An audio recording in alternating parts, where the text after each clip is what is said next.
Olá, somos estudantes de Pedagogia do Centro Universitário Uninter, cidade de Caçapava do Sul, Rio Grande do Sul.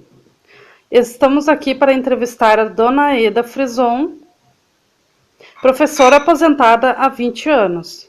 Senhora Eda Frison, como era a escola no seu tempo de estudante? Bom, há 20 anos atrás, a escola era bem tradicional. Nós tínhamos assim muitas dificuldades em relação a material escolar, a, a material didático.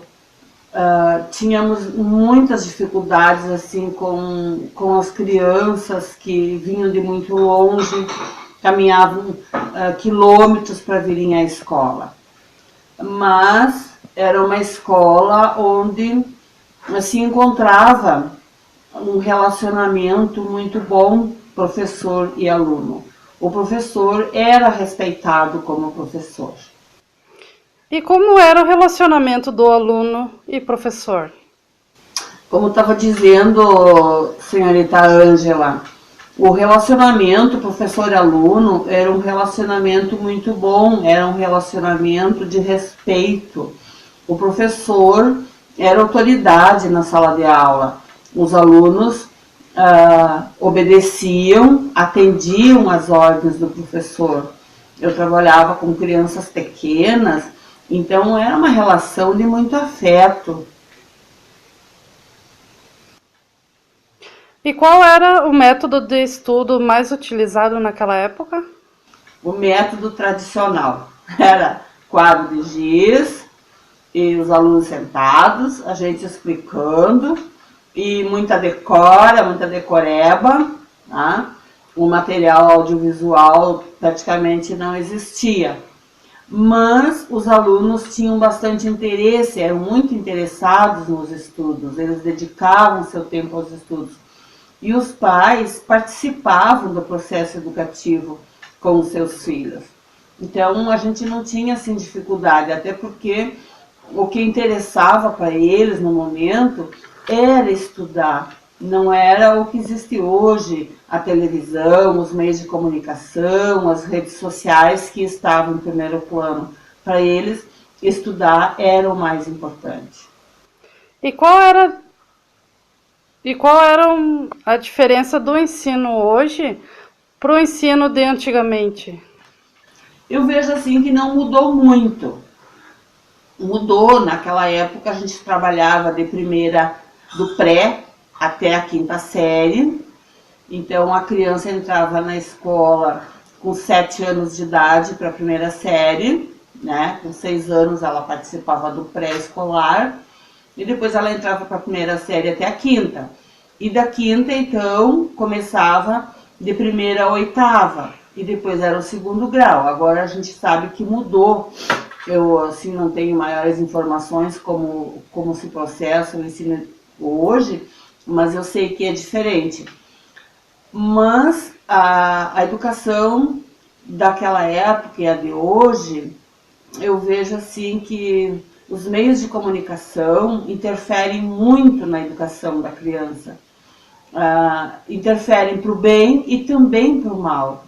Eu vejo hoje que os professores de hoje se queixam muito que não são respeitados pelos alunos, que não existe interesse, que as crianças não se interessam pelo trabalho, pelos estudos. É que existem outras coisas que são bem mais atrativas do que um quadro de giz e um professor explicando coisas que muitas vezes não vêm ao encontro da nossa criança. Mas também a gente vê que muita coisa mudou, hoje o ensino é bem mais aberto, bem mais amplo, que o aluno faz o seu processo de aprendizagem de uma forma diferente. Não é o decorar pelo decorar, e sim o entender, o participar do processo, o criar em cima das coisas. Naquela época nunca se viu um aluno fazendo um vídeo como vocês estão fazendo hoje, né? Então a gente vê que os meios de comunicação ajudam no processo educativo também e muito mais por bem do que por mal. E como era feita a avaliação antigamente? A avaliação era até engraçado, sabe? Eu lembro que a minha coordenadora pedagógica, ela exigia que eu fizesse uma prova, né? Tinha que ser feita uma prova e o aluno era avaliado por aquela prova.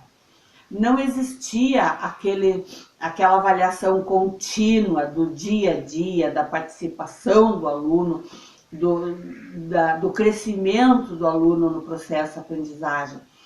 Era aquela prova e deu. Só que de vez em quando eu fazia as coisas um pouquinho à minha moda. Eu gostava muito de, quando o aluno não sabia fazer, eu retomava aqueles conteúdos.